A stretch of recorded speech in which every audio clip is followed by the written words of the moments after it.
경제는 글로벌하게 국제경제를 심층 분석합니다. 이 시간 함께 해주실 두 분입니다. 김대호 세한대 특임교수, 차영주 YG경제연구소장 두 분 어서 오세요. 네, 반갑습니다. 안녕하십니까. 네, 반갑습니다. 일주일 잘 지내셨죠? 네, 반갑습니다. 네. FOMC 회의 결과가 오늘 새벽에 발표가 됐습니다. 왜 항상 우리가 방송하는 목요일 새벽에 이런 중요한 걸 발표하는지. 연준이 일부러 교수님. 같아요. 네. 네, 오늘 첫 번째로 할 이야기가 미국의 기준금리 이야기인데 새벽 3시쯤 발표가 됐던가요? 전 사실 잠을 못 잤습니다. 왜냐하면요.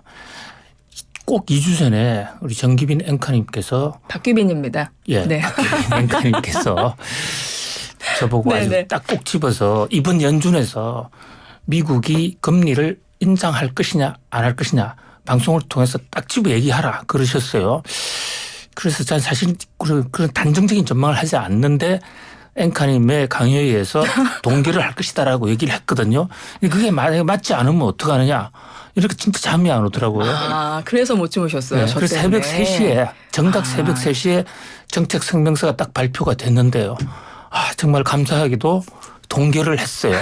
감사한 게 두 가지죠. 첫 번째는 그동안 금리 인상 때문에 우리 경제 너무 어려웠고 뭐 저 자신도 스트레스를 많이 받았는데 이제 1년 3개월 만에 그 혹독했던 미국의 금리 인상이 일단은 멈추었구나. 그 대목이 감사했고 그다음에 이제 박규빈 앵커님한테 혼 안 나도 되겠구나. 이 두 가지 대목이 아주 많이 감사했습니다. 아유, 감사합니다. 죄송하고요. 근데 사실 지난번에 말씀하실 때 어떻게 말씀하셨냐면 가능치로 말씀을 해 주셨어요. 한 7대 5 정도로 동결 가능성이 크지 않을까 이렇게 말씀하지 않으셨어요? 저는 현재 조건이라면 동결한다 이렇게 말씀드렸습니다. 그러셨구나. 근데 맞추셨습니다. 예. 이번에 기준금리 동결됐는데 그런데 이런 말이 나옵니다. 매파적 동결 이런 말이 나와요, 소장님. 이건 어떤 의미일까요? 어떻게 보면 이제 큰 흐름을 좀 잠깐 좀 우리가 좀 잡을 필요가 있을 것으로 보입니다. 작년에 저희가 이제 이 코너를 저 교수님하고 계속해서 진행해 왔을 때 요맘때만 되면 굉장히 여러 이슈들로 이것만 얘기를 했었어요. 미국의 각종 경제 상황, 글로벌 경제 상황, 미국이 기준금리를 어떻게 올리느냐, 연준이 얘기하는 건 뭐냐, 월가에서 얘기하는 건 뭐냐 등 굉장히 많은 시간을 이걸 할애를 했었어요. 그런데 최근에 정말 제가 올 초에 그런 말을 한번 썼는데 파월의 굴욕이다. 올해는 이게 FOMC가 열렸음에도 불구하고 심지어 제가 어제 이제 화요일 날 경제 방송에 출연했는데 FOMC를 다루지도 않았어요. 그럴 정도로 이제 이 FOMC에 대한 시장에서의 어떤 기대라 그럴까요? 이런 것들은 좀 많이 사그라들었다. 그러니까 제가 왜 이 말씀을 드리냐면 FOMC가 금리 결정하는 것은 굉장히 중요합니다. 글로벌 파급력이 굉장히 중요한데 우리가 작년에 워낙 많은 관심을 가져서 지금도 많은 관심을 가지신 분들이 계세요. 하지만 이제는 조금 톤을 낮추셔도 된다라는 의미로 말씀을 좀 드린 거고요. 일단 말씀하신 매파적 동결이다라고 하면 어제 장중에 그런 움직임을 보였습니다. 저는 교수님처럼 약속을 안 했기 때문에 6시까지 푹 잤고요. 6시에 딱 일어나서 보니까 그래프가 물론 이제 각종 지수들이 좀 다르지만 전반적으로 봤을 때 약간의 이제 눈치 보기를 하다가 발표가 되면서 마이너스로 순간 들어갔다가 다시 이제 올라오는 그런 모습들 이렇게 좀 보였다. 종이 비행기 모양을 딱 이제 나타냈다. 이렇게 네. 표현드리면 되겠죠. 요 잠깐 빠질 때가 뭐냐면 매파적 동결이라는 단어가 거기서 나온 걸로 저는 이해를 합니다. 금리를 동결했지만 점도표라고 그래서 이제 각종 위원들이 향후 금리 전망을 하는 걸 나타냈는데 점도표가 5.1에서 5.6으로 올라가 버렸어요. 그러니까 지금 현재 5.25인데 지금보다 미래에 대한 연준 위원들의 금리 전망치는 더 올라가 버린 거죠. 멈춘 게 아니구나. 네. 그래서 이제 매파적인 게 나왔고 다행스럽게도 이제 파월의 이제 기자회견을 통해서 그런 부분들이 조금 완화되는 느낌이 나오면서 다시 반등하는 그런 모습들을 보였기 때문에 일단은 첫 번째는 저는 끝난 게 시작이 됐고 그러고 나서 이제 급격한 건 아니지만 어찌됐든 올 연말까지 한 번 내지 두 번 정도는 이제 가능성이 오히려 더 열린 상태. 보통 이제 그 전만 하더라도 이번에는 멈추는 게 맞았고 한 번 정도 가능성이 반반이었는데 이제 확실하게 한 번은 더 올릴 것 같고 한 번 정도 더 올리죠. 문제는 이제 계속 그런 거죠. 교수님 말씀하신 것처럼 그때 지표를 보긴 해야 되겠지만 이제는 목전에 다 달았다라고 생각했지만 약간의 여력은 좀 더 생기지 않았는가. 그렇게 종합적으로 평가를 해드리고 싶습니다. 지금 매파적 동결이라고 우리 앵커님 그런 말씀을 하셨는데 사실 저는 매파라는 것은 호크 그러니까 강력한 금리 인상 긴축 이런 것을 상징하는데 밤새 있었던 연준의 어떤 태도 연준의 전체적인 정책 방향을 보면 매둘기파였다 이렇게 보여져요. 네. 이게 매둘기라는 동물은 없어요. 그런데 하도 이제 제롬 파월 연준 의장이 매파인지 비둘기인지 그러니까 매파라는 건 금리 인상 비둘기는 좀 금리 인하 완화 쪽인데 이 두 개를 왔다 갔다 하는 거예요. 그래서 제롬 파월의 입장은 매파도 아니고 비둘기도 아닌 매둘기다. 오락가락한다. 그래서 뉴욕 증시에서도 시간대별로 이래 보면요. 새벽 3시에 정책 성명서가 딱 나왔습니다. 사람들이 제일 먼저 알 수 있는 대목은 금리 동결했다라는 얘기예요. 자, 그때만 하더라도 조금 약세 정도였어요. 그런데 한 10분 정도 있다가 주가가 갑자기 푹 떨어졌습니다. 나스닥 지수, 다우 지수 다 떨어졌어요. 네. 그 10분 사이에 무슨 일이 일어났냐면요. 정책 성명서와 함께 점도표하고 SEP라는 경제 전망 요약이라는 이 두 가지 자료를 발표를 하거든요. 네.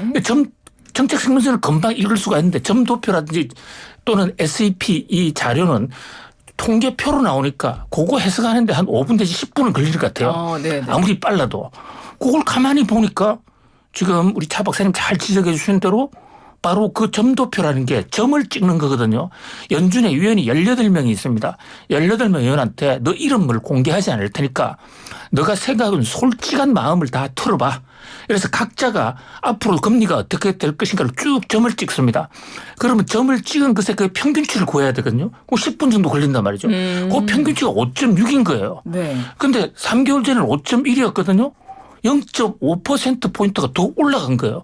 그러면 연준 위원들 마음속에는 금리를 0.5%포인트를 더 올린다는 그런 생각이 있음이 이제 뒤늦게 확인이 된 거잖아요. 그때 주가가 떨어졌는데 0.5%포인트라면 베이비 스텝 0.25%를 한 2번 정도 하는 거거든요. 네. 그런데 그동안 뉴욕 증시에서는 이번에 동결하고 다음에 한 번 정도 올릴 것이다. 이것이 컨센서스였다고요. 그런데 2번까지 올린데 이게 좀 쇼크로 받아들였던 거예요. 그러고 이제 이어서 3시 30분. 자, 중계방송을 잠깐만 더 해드리면요. 제롬 파월이 기자회견을 했습니다. 기자회견할 때 초기에 자기가 준비해온 키노트 스피치를 합니다. 하고 싶은 얘기를 하고 그다음에 기자회견을 하는데 키노트 스피치에서 아직 물가 완전히 안 잡혔습니다. 그리고 금리 인상이 끝났다고 말할 수 없습니다. 이런 매파적인 발언을 계속했어요. 주가도 계속 하락세였습니다. 그러다가 기자회견에 들어가니까 그렇다면 언제 금리를 또 올립니까? 이렇게 물어봤습니다. 네. 그 대목에 대해서 제롬 파월이 그거는 정한 거 없습니다. 그것은 경제 지표 봐가면서 할게요. 이러니까 뉴욕 증시 반응이 이것은 앞으로 2번 정도 올린다는 얘기는 겁을 주기 위한 거구나.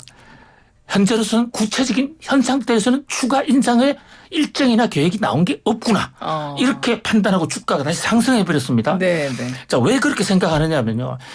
지금 만약에 물가가 계속 올라간다면 이번에 동결하지도 않았을 거란 말입니다. 그런데 동결을 한 것은 물가가 좀 내려가는 안정되는 측면은 있는데 이것을 한꺼번에 다 풀어버리면 이제 다 잡혔습니다. 이제 금리 인상 끝 하고 얘기를 하면 사람이 방만해진다고요. 시장에서 방만해지고 또 부어라 마시라 또 돈을 막 쏟아붓지 않겠습니까? 네. 그럼 물가가 또 올라갈 가능성이 있기 때문에 이번에 그 제롬 파월의 매둘기파들은 일단 금리는 더 이상 올리고 싶지 않은데 그러나 시장에 너무 풀어줄 수는 없어.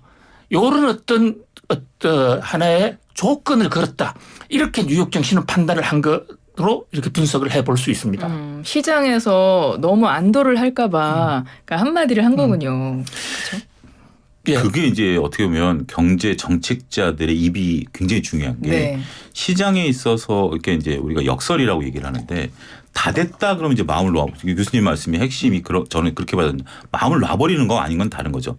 우리가 이제 뭐 환 같은 것도 그렇고 뭐도 그렇고 이제 구두 개입이라든지 뭐 이런 것들이 시장에 있어서 적절성을 이제 나타내 주는 것들이 필요하거든요. 어떻게 보면 이제 긴장감을 좀 줘야 되는 거죠. 긴장감을 줘야 이 상태가 지금 유지가 되는 거지 이 긴장감을 끊어버리는 순간 이게 모든 게 이제 달라질 수 있다라는 거죠. 그래서 그렇지만 어쨌든 시장은 큰 틀에서 보면 어찌 됐던 연준도 이제는 6%대까지 보는 건 아닌 거고 물론 이제 이번에 0.5% 포인트 올렸기 때문에 뭐 계속해서 올라갈 수도 있긴 하겠죠. 하지만 네. CPI가 지금 이제 4%대까지 내려왔고 목표치인 2%대에 비해서는 아직 2배가 높긴 하지만 작년 6월달에 9라는 숫자에서 지금 4까지 내려왔으면 엄청나게 내려온 거죠. 그러네요. 그리고 더군다나 여기서부터는 굉장히 조금 어려운 구간이에요. 그러니까 워낙 이 괴리가 벌어졌을 때 기준점 대비해서 숫자가 나온 게 벌어졌을 때는 처음에 땡길 때는 확 땡겨버릴 수가 있죠. 더군다나 유가라든지 이런 요인들이 컸었기 때문에 하지만 지금은 워낙 이제 그 어려운 구간 이 들어오긴 했습니다만 그래도 목표를 향해서 달려가고 있는 이 추세가 형성이 됐기 때문에 이 추세를 연준도 월가대 인정한 것 같고 서로 간에 이제 보는 방향은 똑같지만 아직까지 끝날 때까지 끝난 건 아니다. 이런 뉘앙스를 준 게 아닌가 싶습니다. 한 가지만 이거 관련해서 더 말씀을 올리면요. 왜 제롬 파월이 매둘기라는 애매한 그런 스탠스를 취했느냐. 이게 제롬 파월 연준 의장도 지금 아주 선택하기가 어려울 겁니다. 왜냐하면 금리를 좀 더 세게 올리면 물가는 잡을 수 있을 것이다 라는데 금리를 세게 올렸다가 경기 침체가 오거나 은행 부도 이런 게 일어나면 겁이 나거든요. 네. 그러니까 두 마리 토끼를 다 잡아보고 싶다. 이런 얘기죠. 그러니까 이번에 금리를 동결해보고 유보는 하되 한 달 정도 추이를 더 봐가면서 하겠다. 그렇기 때문에 저는 이 대목에서요. 점도표보다도 더 중요한 SEP라고 그러는 경제 전망 요약이라는 경제를 깊이 공부하시는 분들은 꼭 이 서류를 이 보고서를 한번 보시기 바라요. 연준이 밤새 같이 낸 거거든요. 거기에 보면 지금 물가가 잡혔다고 그러는데 연준이 보는 올 말의 물가 PCE 물가, 소비 지출 물가입니다. 그것은 일반 물가는 잡혔지만 근원 물가는 종래 3.65로 봤다가 이게 3.9로 더 올라간다는 것으로 전망하고 있어요. 그 얘기는 그만큼 이 서비스 물가라든지 부동산 관련 물가는 미국은 부동산이 우리나라랑 달리 부동산 가격이 오히려 지금 올라가고 있어요. 그러니까 아직은 완전히 잡히지 않았다. 따라서 현재 본인도 잘 모르겠다. 앞으로 경제 지표 보고 결정하겠다 해서 현재 금리가 동결로서 끝난 것도 아니고 더 올린다는 것도 아닌 매둘기파적인 입장을 했고 그것은 실제로 제롬 파월 연준 의장의 진심일 것이다. 네네. 아무도 모른다 현재로는. 그러니까 앞으로 지표를 생생경제와 함께 계속 지켜볼 필요가 있다. 이런 말씀 좀 드리고 싶습니다. 맞습니다. 그래서 미국의 기준금리는 5.25%로 유지가 된 상황입니다. 그러니까 이런 이야기들을 쭉 하다 보면 아까 뭐 이러지도 못하고 저러지도 못하는 상황 속에서 계속 이제 지켜보는 이런 입장을 계속 취하고 있는 건데 그게 지금 현재의 어떤 미국의 경제 상황이 아닌 건가 이런 생각도 드는 것이 얼마 전에 그러니까 이 FOMC 회의 있기 직전에 바로 5월 소비자 물가 지수 발표됐잖아요.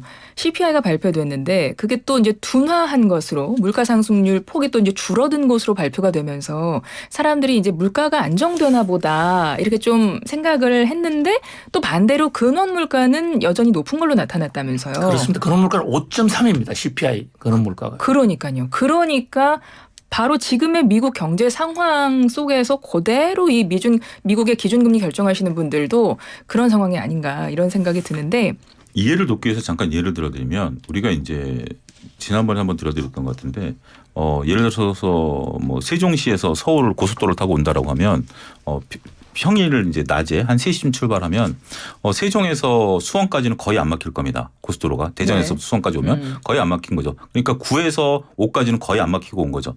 이제 수원서부터 서울 구간에 들어오면 교통 체증이 되는 거죠. 엄청나게 막히는 구간. 여기서 이제 숫자가 떨어지는 것들이 효과가 나타나는 것이 굉장히 어려운 구간이죠. 근데 목표는 지금 현재 이 방향이 수원에 길 막힌다 그래서 다시 천안으로 꺾은 게 아니라 수원에서부터 이제 지금 올라오고 있는 거죠. 강남을 향해서 올라오고 있는 구간이니까 그런 어떤 미묘한 디테일로 이해하시면 되지 않을까 싶네요. 네, 답답하네요. 올라올 생각하니까 네. 예, 그렇게 비유를 해주시니까. 그래서 시장에서도 지금 이제 하반기 물가 조금 더 신경 써서 봐야 되겠다 이런 상황인 거고 그 연준 인사들도 마찬가지로 조금 더 주의 깊게 봐야 되겠다 이런 상황인 건데 지금 바이든 대통령은 안심을 한 건지 아니면 대통령의 입장으로서 이렇게 말을 한 건지 모르겠지만 지난달 소비자 물가지수 CPI 4% 나온 것과 관련해서 굉장히 기분이 좋았나 봐요. 1년 전에 내가 내놓은 계획이 효과를 내고 있다. 최고의 날이 우리 앞에 펼쳐져 있다. 이렇게 자찬을 했다고 기사가 났더라고요. 이건 어떻게 보세요, 교수님? 자, 지금 바이든 대통령이 1년 전에 자기가 계획을 내놨다는데 그게 혹시 뭔지 상상해 볼 수 있을까요? 1년 전에 무슨 계획을 내놨습니까?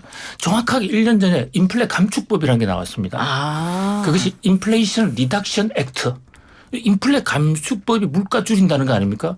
그러니까 자기가 그 계획을 내놓은 이후로 물가가 떨어졌다 해서 자기의 업적이다. 정치인들은 원래 이런 얘기를 잘 해요. 그런데 인플레 감축법이라는 게요. 그 내용을 보면 물가 떨어뜨리는 법이 아닙니다. 이름만 인플레 감축법이에요. 그것은 미국의 재생산업 탄소 없애는 법 그리고 중국 때리기 이런 법들이 들어가 있는 것이거든요. 물론 그게 물가를 조금 잡을 수 있는 측면도 있지만 오히려 물가를 상승시키는 외국 기업들이 막 오게 만드니까 그래서 바이든 대통령의 이 물가 자신의 계획대로 물가가 떨어지고 있다. 이 얘기는 완전히 정치적 프로파간다지 경제적 논리에는 전혀 맞지 않다. 다만 결과만 놓고 보면 작년 자기가 IRA를 발표했을 때 물가는 9% 되었는데 이제 4% 되니까 물가 떨어졌지. 네. 그러니까 그 논리를 잘 모르는 일반 국민들은 그렇구나. 그리고 앞으로 이건 더 떨어질 겁니다. 왜냐하면 현재 4.0%가 곧 CPI 기준으로는 3% 돼 갑니다. 그러니까 지금 세종에서 서울로 가는데 수원까지 왔다고 그랬지 않습니까? 네네. 앞으로 수원서 차는 좀 막히지만 수원 위로 계속 올라오는 거예요. 그렇죠. 그러니까 올라오죠. 바이든 대통령의 결론만 놓고 보면 그 물가가 하락하고 있는 거구나. 그렇게 보여지는 사실은 지금 물가가 올라가는데 인플레가 와서 금리 고통을 받게 되는데 가장 큰 책임이 정치인들한테 있습니다. 이 코로나 때 돈을 마구 풀었지 않습니까? 대책 없이. 그렇게 풀다 보니까 그것이 통화팽창이 왔고 그런 면에서 바이든 대통령의 책임이 상당히 커요. 그전에 트럼프 대통령도 좀 그랬지만 바이든 대통령은 취임하자마자 BBB 정책, 빌드 백 베럴라는 정책을 하면서 정부 예산을 엄청나게 늘렸거든요. 그래서 부채 한도 초과해버리지 않았습니까? 네. 뭐 그런 면에서 경제는 국민들이 내막을 잘 알아야 이런 정치인들이 프로파간다 이런 자기 선전의 어떤 곡학 아세를 하고 있는 거다. 저는 그렇게 봅니다. 바이든 대통령이 물가 하락에 무슨 기여를 했나. 그건 대부분 지금 연준의 금리 인상 외에는 좀 특별히 기여가 없지 않느냐 저는 그런 생각입니다. 네.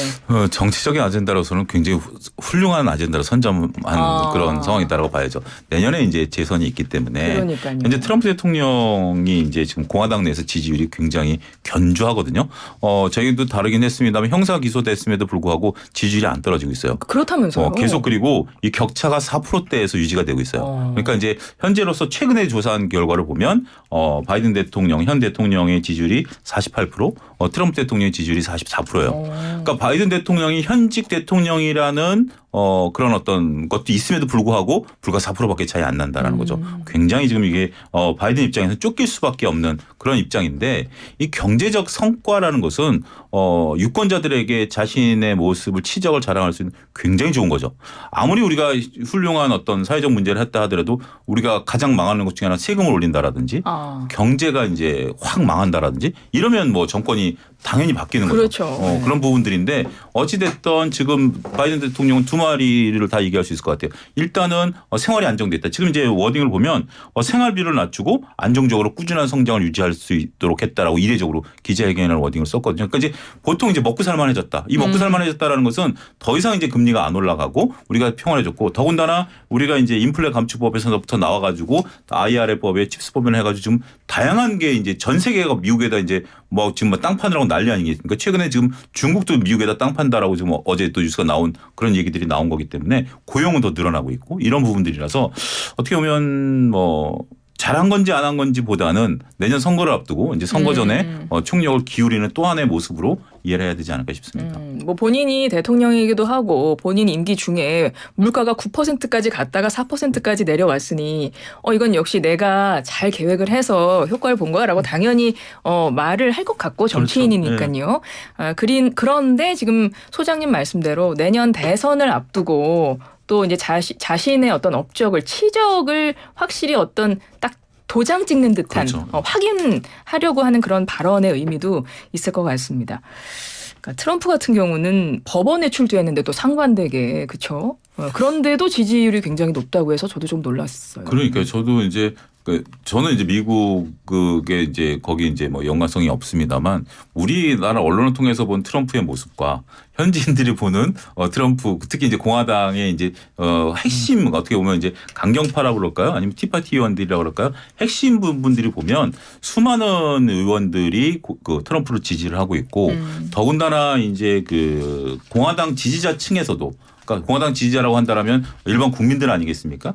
국민들 사이에서도 트럼프 대통령의 그런 어떤 지지 그리고 그 다음에 이제 공화당 내에서도 그럼 트럼프만 있느냐 몇몇 그 주자들이 있어요. 지금 내년 대선에 나가겠다는 플로리다 주지사 같은 경우가 이제 트럼프 바로 바싹 밑에 있습니다. 자 앞서 언급드렸다시피 트럼프 대통령이 44%인데 그러면 이 플로리다 주지사는 몇 프로냐? 20%밖에 안 돼요. 차이 많이 나네요. 그 밑에 있는 분들은 한 자리 숫자예요. 그렇기 때문에 이 트럼프 대통령이 확실하게 주자가 있으면 이제 선거라는 게 그러죠. 여야 싸움인데 양당 싸움 아니겠습니까? 양당 싸움인데 한쪽이 확실한 주자가 있으면 내가 그 주자를 향해서 나의 어떤 퍼포먼스를 보여야죠. 만약에 상대방이 없다라면 이쪽도 긴장 안 하는데 강력한 경쟁자가 있을수록 이쪽이 긴장하는 정치적인 구도도 읽어야 되지 않을까 싶습니다. 네. 그래서 지금 미국은 그렇고요. 지금 일부 한 3분 정도 이야기 짧게 하고 잠시 후 2부로 넘어갈게요. 중국 이야기입니다. 뭐 우리나라도 관련된 거예요. 싱하이밍 주한 중국 대사 관련해서 우리 한국 정부의 외교 정책에 대해서 아예 공개적으로 좀 비판하는 발언을 하면서 그 논란이 계속되고 있는데요. 지금 우리가 한중 관계가 그렇게 좋은 상황이 아닌 거잖아요. 어떤 그런 지금의 한중 관계 어떤 그 갈등이 조금 반영이 된 발언일까요? 어떻게 보세요? 그렇습니다. 지금 한국과 중국의 관계가 뭐 사드 때보다 어떤 면에서는 더 좀 악화돼 있는 그야말로 그 상당히 냉기가 오락가락하는 상황이죠. 중국에서는 이 한국 정부의 그 한미일 동맹이나 미국과의 관계 강화를 하면서 한국이 중국을 홀대한다라고 생각하는 것이 이제 가장 큰 중국의 불만이고요. 우리는 또 우리대로 일반 국민들 사이에 중국이 그동안 사드 보복 이후로 한국 경제에 대해서 뭐 기여는 그냥 해꾸지를 많이 했다. 보복을 많이 하지 않았습니까? 그런 면에서 좀 국민 감정도 그 상당히 깊어져 있는 이런 상황인데 싱하이밍이라는 분이 북한서 대학을 나왔어요. 북한서 공부를 하다 보니까 한국말은 잘하지만은 남과 북의 차이를 잘 몰라서 그런지 취임 이후에 한국에 부임한 이후에 계속해서 무리를 빚는 발언을 여러 번 했었습니다. 네. 그리고 여기서 중국의 반중 전선은 언론인 때문이다. 언론이 우리가 언론이 왜 중국을 의도적으로 비판적으로 보도할 이유가 없거든요. 그런데 자신들의 잘못은 전혀 생각하지 않고 오로지 뭐 한국 언론 탓을 한다든가 그 밖에도 좀 오만한 행동 이런 것을 보이던 차에 이번에는 또 아주 핵의 망치각의 유튜브를 통해서 그 얘기가 생중계가 공문이 되지 않았습니까? 그 오만한 모습. 그것을 이제 윤석열 대통령은 아예 비공개 국무회의에서조차도 그런 얘기를 하지 않았습니까? 위안 스카이 같다는 게 생각하는 국민들의 위안 스카이 정말 1982년에 우리나라에 와가지고 한국을 망친 그러면서 아주 한국의 뭐라고 그럽니까?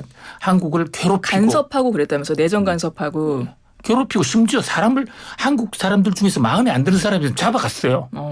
대원군 같은 사람을 그냥 그대로 한국의 공권력이 있는데도 불구하고 그냥 잡아서 중국에 잡아가기도 했거든요.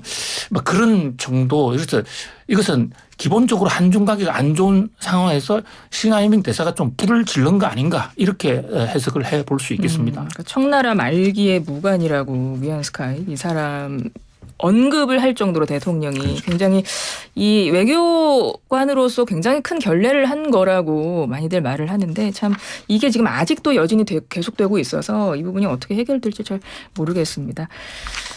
FM 94.5MHz YTN 라디오입니다. 생생경제 듣고 계시고요. 오늘 목요일이죠. 경제는 글로벌하게 국제경제를 심층 분석하고 있습니다. 두 분과 함께하고 있어요. 차영주 와이즈 경제연구소장님, 김대호 세한대 특임 교수님. 2부의 문을 열었습니다. 자, 1부 끝에서 퀴즈를 내드렸죠. 오늘 퀴즈는 소유자가 비밀리에 숨긴 정보를 몰래 빼돌려서 유출하는 사람. 흔히 이것이라고 표현합니다. 기업의 정보를 빼낸 사람은 산업 이것 이렇게 표현해요. 1번 스파이, 2번 호두파이. 자, 힌트 내주시죠, 소장님. 예, 제가 학생 때 호두파이를 한번 먹어봤는데 정말 신세계였습니다. 굉장히 지금도 좋아합니다. 네. 근데 어느 정도 시간이 지나니까 저희 집사람이 그 집에서 호두파이를 만들어 주더라고요. 그리고 그걸 보니까 지금 저도 조금 전에 검색해 보니까 인터넷에 호두파이 만드는 법에 대해서 너무 자세하게 나와 있어요. 공개돼 있다라는 거죠. 네. 레시피가 공개돼 있어요. 근데 우리가 지금 문제되고 있는 것은 삼성전자에서 반도체를 만드는 레시피가 공개 안 된 거 아닙니까? 그 공개 안 된 정보를 빼돌리는 사람이 정답이고요. 호두파이 같은 누구든지 만들 수 있는 거 이렇게 레시피가 공개된 거는 이게 적용이 안 되는 거죠. 빼돌려도 의미가 없어요. 없는 거죠. 그렇군요. 예. 그 부분을 여러분들이 잘 보시면 되지 않을까 싶습니다. 알겠습니다. 오늘 힌트 조금 수준 굉장히 높게 주신 것 같아요. 예, 그 힌트 해석이 더 어려운 것 같아요.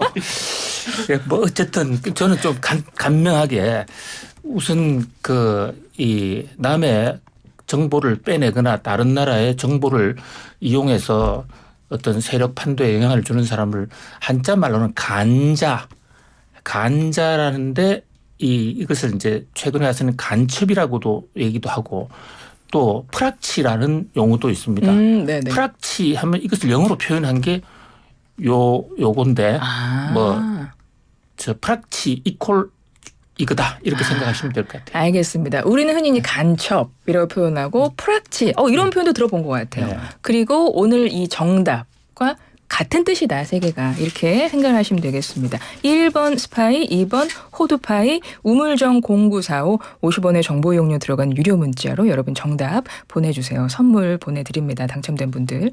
오늘은 힌트가 두 분 다 굉장히 저를 만족시키는 힌트였습니다. 감사합니다. 네. 자, 2부는요. 아까 1부에서 원래 이 내용을 하려다가 시간이 안 돼서 마무리를 했는데 이 얘기를 해봐야죠. 2030 세계 박람회 부산 유치 우리가 지금 열심히 달리고 있는데요.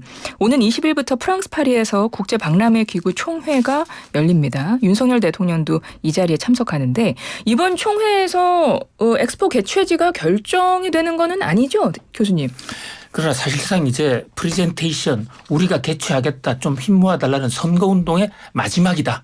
이렇게 볼 수가 있거든요. 제4차 마지막 PT입니다.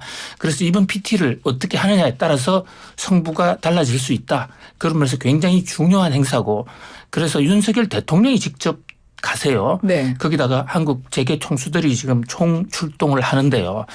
자, 저는 이 엑스포에 대해서 좀 국민들이 좀 확실하게 좀 스포트 밀어줄 필요가 있다 이래 봅니다. 이코노미스트의 한 사람으로서요. 엑스포만한 행사, 엑스포는 우리나라를 한 단계 더 올려놓는데 굉장히 중요한 이벤트라고 생각합니다. 흔히 우리는 국제대회 하면 월드컵이나 올림픽을 생각합니다. 네. 실제로 엑스포, 월드컵, 올림픽이 세계 3대 어떤 이벤트예요. 우리는 월드컵이나 올림픽은 해봤지 않습니까? 그거로서 우리 경제가 국제사회에 한큼 올라서는데 많은 기여를 했지만 저는 이 월드컵이나 올림픽, 특히 올림픽 경제 효과의 한 4배 정도로 이 엑스포 효과가 크다. 이렇게 봅니다. 네. 자, 영국이 세계사에서 해가 지지 않는 나라로 산업혁명을 해서 크게 나온 그게 바로 이 제1회 등록 엑스포를 시작하면서 시작이 됐어요. 그때 영국이 세계 산업을 지배하는 계기가 됐고 제2회 엑스포가 프랑스가 했는데 지금 프랑스에 가보시면 에펠탑 그것이 바로 당시 파리 엑스포의 상징탑이 에펠탑입니다. 그렇군요. 여기는 엑스포가 왜 중요하냐면 전 세계 산업체들이 새로운 기술을 다 시연을 하기 때문에 그런 면에서 세계 첨단 산업 지금 환경 변화가 기술의 변화가 굉장히 심한 상태에서 한국에서 새로운 산업의 판을 짠다 이런 게 있고요. 또 돈으로 따지면 올림픽이나 이런 것은 경기장을 우리가 돈 내고 지어줘야 됩니다. 그래야 와서 하지 않습니까? 네. 그런데 등록 올림픽 엑스포를 우리가 유치를 하면 여기서 한국에서 행사하는 각종 전시회 비용을 전부 그 나라들이 와서 직접 설치합니다. 아, 참가국이요. 참가국이 다 설치합니다. 그리고 그것을 행사 기간도 올림픽처럼 이렇게 일정 기간 짧은 게 아니라 6개월 이상씩 하게 되고 전 세계인들이 그 첨단 기술을 보기 위해서 오고 가게 되거든요. 그런 면에서 이번에 굉장히 중요한데요. 일반 국민들 사이에 좀 혼선이 있는 게 우리 대전 옥스포도 하지 않았느냐. 네, 맞아요. 또 여수 엑스포도 하지 않았나. 그런데 무슨 이게 우리가 처음 하는 거냐. 처음입니다. 엑스포에 등급이 있고 많이 있는데 이 여수 엑스포라든지 또는 그 대전 엑스포는 등록 그러니까 4년마다 한 번씩 하는 올림픽 같은 그런 행사가 아니었어요. 그러니까 매우 제한된 행사였단 말이죠. 그러니까 제대로 된 엑스포는 이번이 처음이고 그래서 좀 아주 함께 우리가 밀어볼 필요가 있다 이렇게 생각을 합니다. 경제적 효과가 어마어마한 이게 국제 축제군요. 짧게 첨언을 하면 우리가 이제 88년 올림픽을 계기로 해서 네. 전 세계에 이제 코리아라는 이름을 알리게 된 계기였죠. 맞아요. 그 전만 하더라도 저도 이제 뭐 지인들 통해서 미국에서 보면 코리아 그러면 일본 옆이야, 중국 옆이야라고 할 정도 구분을 못할 정도였지만 우리나라 이제 위상을 확실히 했죠. 2002년 월드컵을 통해서 우리가 이제 스포츠라든지 경제가 한번 도약하는 계기가 됐죠. 교수님 말씀하신 것처럼 이번에 2030년에 저희가 이제 11월 달에 결정이 납니다. 11월 달에 결정이 나는데 하게 된다면 경제적인 부분들이 굉장히 부각이 나타날 수 있다는 거죠. 엑스포라는 게 산업 박람회예요. 그러니까 이제 전 세계의 기업들이 자신들의 퍼포먼스를 보여주려고 하는 거죠. 왜냐하면 여기 이제 예를 들어서 뭐 A 기업의 대표가 와가지고 자기가 관련된 것을 보려고 오는 거 아니겠습니까? 그러면 저 멀리 있는 지구 반대편에 있는 나라에 있는 기업체들도 와서 자신들의 퍼포먼스를 보여줘야 되는 거 아니겠습니까? 그런 노력들을 하게 된다는 거죠. 특히 앞서 언급했던 우리 스포츠 행사 같은 경우 스포츠인들의 행사고 일반 분들이 이제 즐기는 어떤 행사와 돈 있는 기업인들이 와서 이것을 보는 것은 급이 좀 다르다라고 좀 말씀드릴 수가 있겠죠. 네, 두 가지 효과가 다 있을 것 같아요. 우리나라가 어떻게 보면 외국에서 보면 국토가 좀 작기 때문에 온 국토가 기업인들로 꽉 찰 가능성이 있다라고 보는 거고요. 여기서 이제 우리나라 기업들이 좀 비교 우위라든지 다양한 것들에 대한 어떤 뭐 전파 전수 이런 가능성도 있다라고 보여지게 된다라면 그 효과는 지금 이제 대략적으로 한 61조 달러 61조가 아니고요. 61조 달러라고 이제 국가에서는 좀 밝히고는 있습니다만 더군다나 이제 월드컵 올림픽 그다음에 엑스포까지 한 이 3대 이벤트를 다 한 나라 7번째로 우리가 등록이 되거든요. 이렇게 된다면 그 글로벌 위상은 더욱더 높아질 가능성 11월 달 파리 결정에 우리 주목해야 되지 않을까 싶습니다. 맞습니다. 11월에 개최지 투표가 있습니다. 11월에 결정이 되는데 지금 우리나라 부산과 사우디의 리야드, 이탈리아의 로마, 우크라이나 오데사가 경쟁을 하고 있습니다. 2030년 부산 엑스포 유치를 저도 기원을 하면서 이 아이템은 여기서 마무리를 하고요. 자, 이번에 반도체 이야기를 해야 되겠습니다. 앞서도 계속 이야기를 했고 오늘 퀴즈로도 관련된 거를 내드렸는데요. 산업 스파이 문제가 또 터졌습니다. 그동안 종종 이런 일은 늘 있어 왔는데 이번에는 평소랑 조금 다른 게 그동안은 어떤 핵심 기술을 빼내서 본인이 뭐 이직하거나 막 이러잖아요. 근데 이번에는 반도체 공장을 통째로 복제하려는 시도가 있었다. 이렇게 표현이 돼요. 이게 가능합니까? 중국 시안에 가면 거기에 삼성전자 반도체 공장이 있습니다.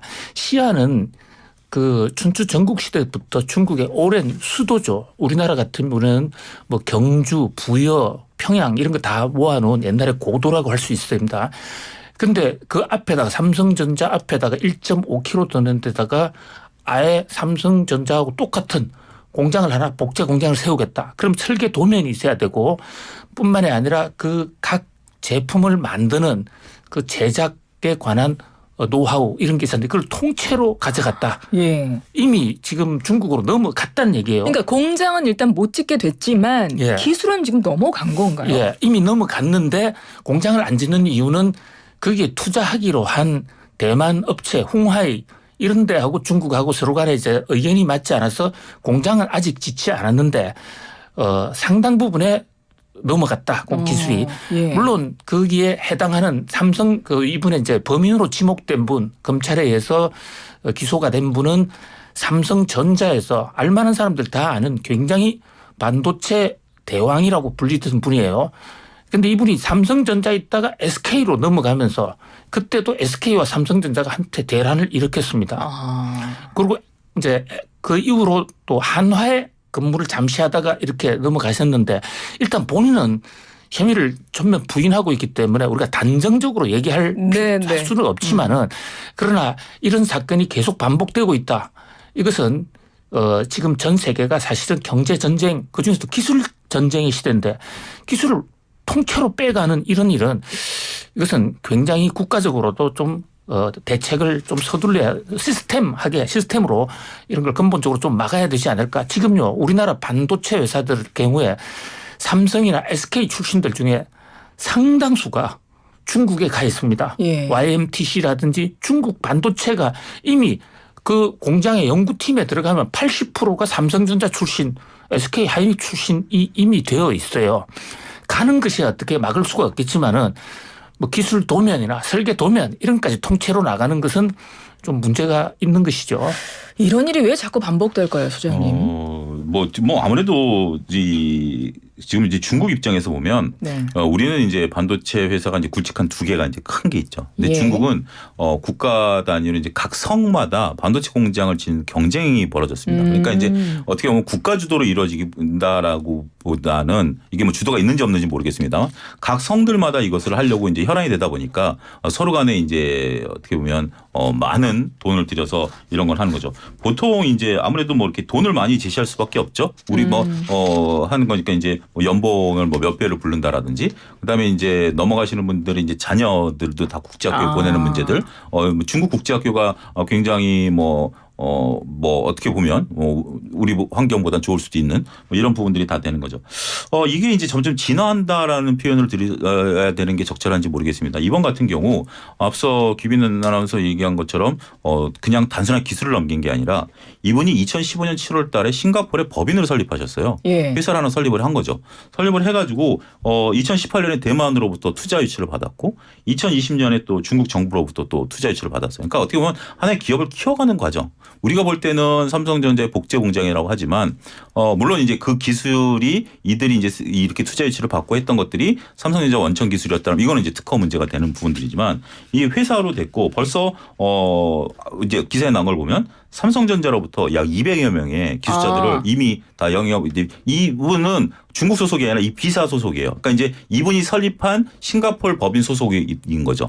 그렇게 돼 있는 부분들이기 때문에 상당히 이 부분 문제가 좀 진화돼 있고 이 기술이라는 게 우리가 이제 반도체 기술이라는 게 보는 시각에 따라 다르지만 제가 한 10년 전에 우연히 책을 보다가 삼성전자에는 볼트 전문가가 있습니다. 네. 이게 뭐냐면 우리가 이제 그 반도체를 이제 만드는데 설계도를 만드는데 불량품들이 자꾸 나오는 거예요. 그걸 보다 보니까 이제 기계를 조립하면 이 볼트로 압력 이제 그 결합을 시키지 않습니까? 이 압력 차의 미묘함 때문에 반도체는 나노 공정에서 이 불량품이 나오는 거예요. 그래서 볼트를 제작을 할 때 어떤 볼트를 제작해서 어떤 압력으로 몇 바퀴까지 돌려야 되느냐 이게 노하우인 거죠.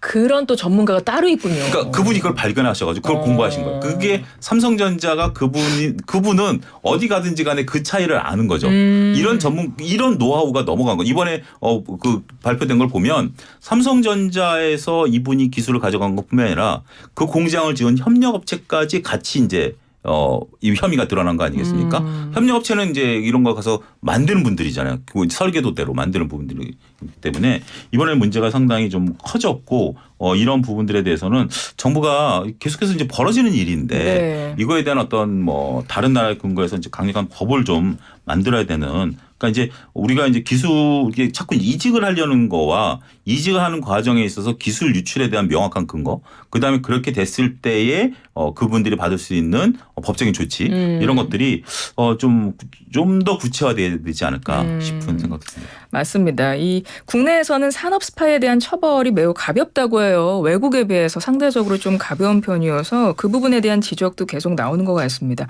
앞으로는 진짜 경쟁, 핵심 기술이 국가 경쟁력의 가장 중요한 요소가 될 거기 때문에 전문가들, 핵심 기술을 갖고 있는 전문가들을 어떻게 하면 우리의 인력으로 계속 확보할 것이냐에 대한 그분들에 대한 처우나 이런 것도 좀 고민을 해야 될 것 같고 또 이런 일이 벌어졌을 때 그 처벌에 대한 부분도 좀 강력하게 해야 되지 않을까 이런 생각을 해봤습니다.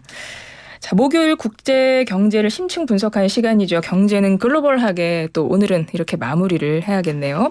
김대호 세한대 특임 교수님, 차영주 와이즈 경제연구소장님 오늘도 두 분 말씀 아주 잘 들었습니다. 고맙습니다. 감사합니다.